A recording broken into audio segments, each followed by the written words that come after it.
ബെയറിങ്ങെല്ലാം പൊട്ടിപ്പൊളിഞ്ഞിട്ടാ. Shock mount ബുഷിൻ്റെ താഴെ വരുന്ന bearing. ഈ ബെയറിങ് പൊട്ടിക്കഴിഞ്ഞാലാണ് ഇങ്ങനെ അങ്ങോട്ടും ഇങ്ങോട്ടൊക്കെ തിരിക്കുന്ന സമയത്ത് ചെറിയ വരയണ സൗണ്ടൊക്കെ വരിക, സ്ക്രാച്ചായിട്ടുള്ളൊരു സൗണ്ടൊക്കെ വരും. അപ്പോൾ ഈ ബെയറിങ് പൊട്ടി. നീഡിൽ ബെയറിങ് വരും, ചെറിയ നീഡിൽ ബെയറിങ്. ഷോക്ക് നമ്മൾ വീല് തിരിക്കുന്ന സമയത്ത് അങ്ങോട്ടും ഇങ്ങോട്ടും ഷോക്ക് തിരിയുന്നതിനനുസരിച്ചുള്ള ബെയറിങ്ങിൻ്റെ ആ ഒരു ഫ്രീ. അപ്പോൾ മൗണ്ട് ബുഷ് ചെയ്താന്ന് പുതിയ സാധനം കണ്ടാ. ഇത്രയും കുഴിഞ്ഞിട്ടുണ്ട്, ഉള്ളിലേക്ക് ഇങ്ങനെ കുഴിഞ്ഞിട്ടുണ്ട്. നിലവിൽ വണ്ടിയിലുള്ള മൗണ്ട് ബുഷ് എന്ന് പറഞ്ഞാൽ ഇതാ ഫുള്ള് ചളങ്ങിയ ഒരു ഭാഗം പൊങ്ങി വന്നിട്ടുണ്ടാ. അടിഭാഗം ഫുള്ള് പരന്നു പോയി. അടിഭാഗം ശരിക്കും പുതിയ മൗണ്ട് ബുഷിൻ്റെ ആണെങ്കിൽ ഇതേപോലെ ഇത്രയും ഹൈറ്റ് ഉണ്ടാവും കണ്ടാ. ഇത്രയും ഹൈറ്റ് ഉണ്ടാവും.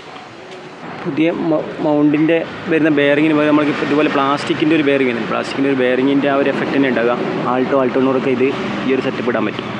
ബാക്കി ഷോക്ക് കുഴപ്പമൊന്നുമില്ല. ഷോക്ക് ഞാൻ പ്രസ് ചെയ്തതിൻ്റെ ആക്ഷൻ കാണിച്ചു തരാം.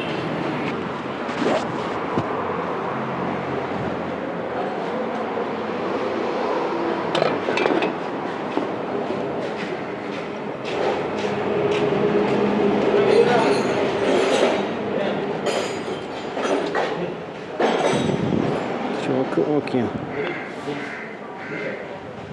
ഷോക്കിൻ്റെ ഈ മൗണ്ട് ബുഷും അതുപോലെ അതിൻ്റെ അവിടെ നിന്ന് വരുന്ന അതിൻ്റെ ഉള്ളിൽ മൗണ്ട് ബുഷിന് താഴെ വരുന്ന ബെയറിങ്ങും കൂടി മാറ്റിയപ്പോൾ ആ ഷെയ്ക്കൊക്കെ പോയി. ഒന്ന് ഷെയ്ക്ക് ചെയ്തേ, മേലേക്ക് ഷെയ്ക്കണോ?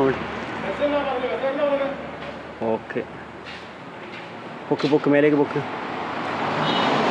ഓക്കെടാ. ഓക്കെ, കുഴപ്പമില്ല. ഇപ്പോൾ ഓക്കെ ആയിട്ടില്ല. ഗ്യാപ്പ് റെഡിയാണ്.